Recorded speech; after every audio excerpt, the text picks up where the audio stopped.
tales that always end in death. I am your host, the Fear Junkie.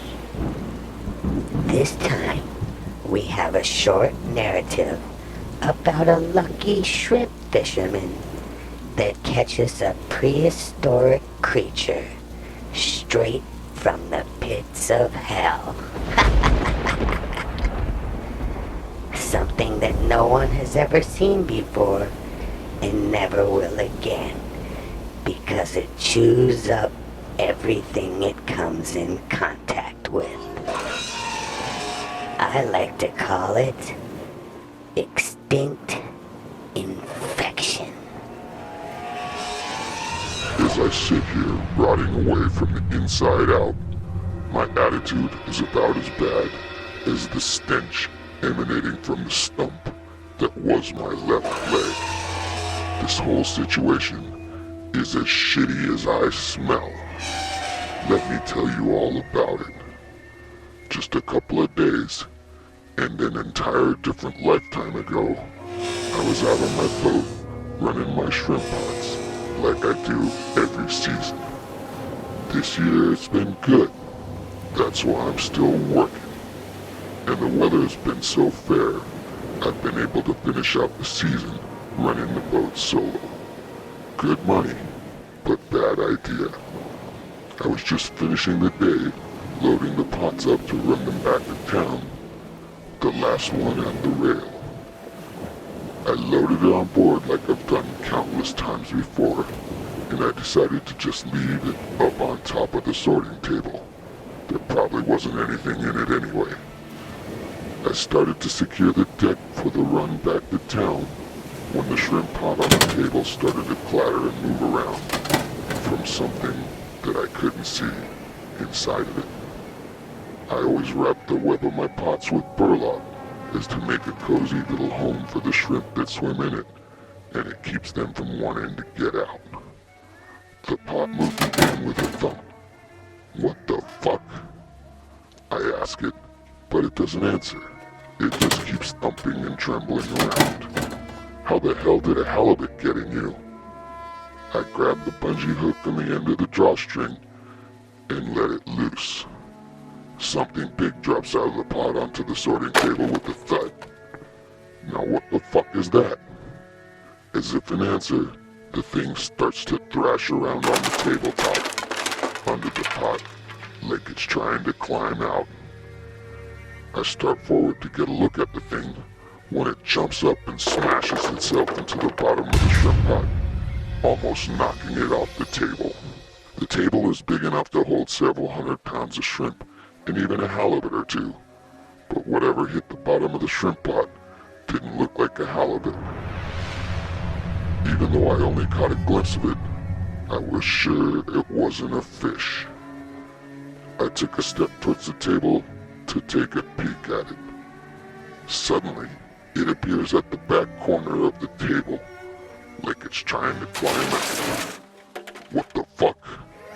It freezes for a second and swings its head towards me, like it had heard me.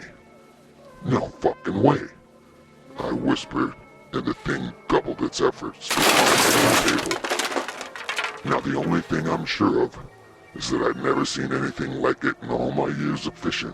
It definitely wasn't a fish, because it was climbing out of the table on legs. It looks like some kind of extinct amphibian. A giant eyeless frog-like eel with black leathery skin. I was so shocked I couldn't move. It was strong enough to knock the shrimp pot aside as it escaped the table and flopped to the deck. It rolled over on its feet and started in my direction faster than I can imagine it could move. Fuck this, I said, and turned and jumped up onto the ladder that led to the top of the pilot house. The thing actually lunged after me and managed to get a hold of my left boot before I could pull it out of the way. Sharp, white-hot pain shot through my foot and up my leg as its crushing jaws drove sharp teeth into my flesh. I cried out and reached for my halibut club that I leave right by the ladder. I got a hold of it and turned and swung it down on the frog thing's head with all my might. The club hit it with a wet, sickening thud and a jolt of pain through my foot.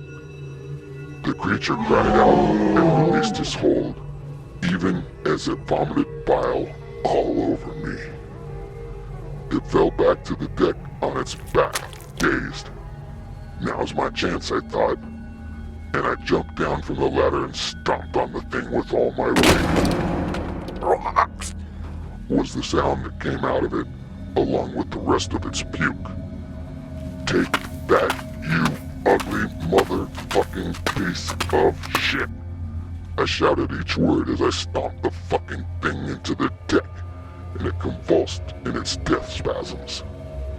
I actually felt a little triumphant, until the burning in my foot came back with the vengeance. I looked at my boot, and it was discolored from the thing's stomach acid, and it kinda seemed like it might be melting. The burning sensation brought me back to the situation, and I rushed into the wheelhouse of my small vessel to try and clean up the cuts. It was hard to take my boot off because my foot had already swollen a bit. I slid my bloody sock down and off my foot carefully and recoiled in shock. The skin had already bruised and turned a multitude of colors, none of them good. Pus started to drip from the wound as though it was already infected, and the burning was worse than ever. I started to feel lightheaded when I heard something behind me. I turned, and to my shock, the frog thing had scratched the cabin door open and was trying to make its way in to attack me again. I snatched up my pistol from its holster, because I always keep it handy, and leveled the barrel at the freak of nature and said, "Nope, not this time." I emptied the pistol into the thing's head, and it tightened up momentarily, then it went slack in a pile of shit and piss. The boat's cabin filled with the stench. It was so filthy rotten that I had to jam my head out the open window to puke and to get a breath. Then I spat out a mouthful of saliva. I thought, I gotta get that thing out of here. I held my breath and I climbed over its body to grab my gaff hook from the deck. I definitely didn't want to touch that thing. I gaffed its limp body and drug it out on the deck. It was heavy for its small size, and I almost tossed it overboard before I stopped and left it on the deck. I'd better bring it to town and have it checked out. Damn thing might have rabies. I put a galvanized tub over its body and put a longline anchor on top of the tub. This time I wasn't taking any chances. I limped back in the cabin and started to heat some water to soak my foot in. I turned the boat and started to head to town. It was only a couple-hour run, but by the time I got there, I was exhausted, sleepy, nauseous. I had to drag my ass up the dock and get to the hospital. But before I left, I looked under the tub to make sure the Frog King was still there.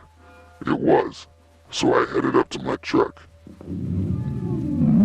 By the time I got to the hospital, I was barely coherent, and I stumbled into my numb leg and fell to the floor. The nurses rushed over and helped me into the emergency room. "Do you know what you're suffering from?" one of them asked. "Yeah, frog vomit," I said and passed out. I didn't wake up till the next day. I still felt like I was going to puke and my leg itched something fierce. I looked down and it was gone. Now there was just a bloody bandaged stump. I shrieked out and the nurse came rushing in. "Thank God you're awake." "What the fuck happened to my leg?" I screamed at her. "It was infected, dangerous. The doctor had to remove it before it killed you." "You should have just let me die," I said, and I heard the doctor say, "You still might," as he entered the room. "What the hell happened to you? Your leg was so infected that I don't know how you made it here." I looked at him and said, "I got bit by something that came up in a shrimp pot." He looked at me in shock. "Bit? By what? When did this happen?" I sighed and mumbled, "It happened yesterday morning." He shook his head and said, "That doesn't make sense. Your wound looked like it had been rotten for weeks." It will make more sense when you see what bit me, I told him. I saved the body under a tub on the deck of my boat. He nodded and said, I'll go get it. I want to run some tests on it. It's a slow day anyway. I told him he'd better be careful.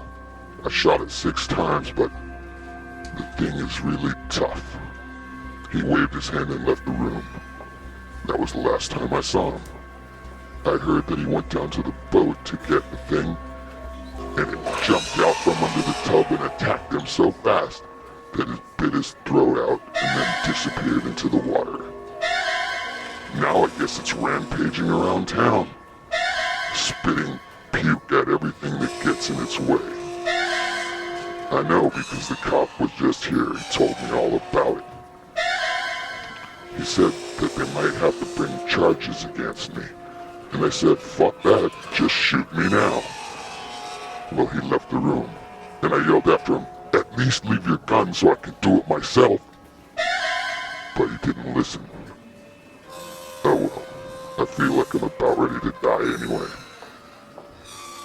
I think I'll just go to sleep and have a nice little dream. And I did, because I never woke up.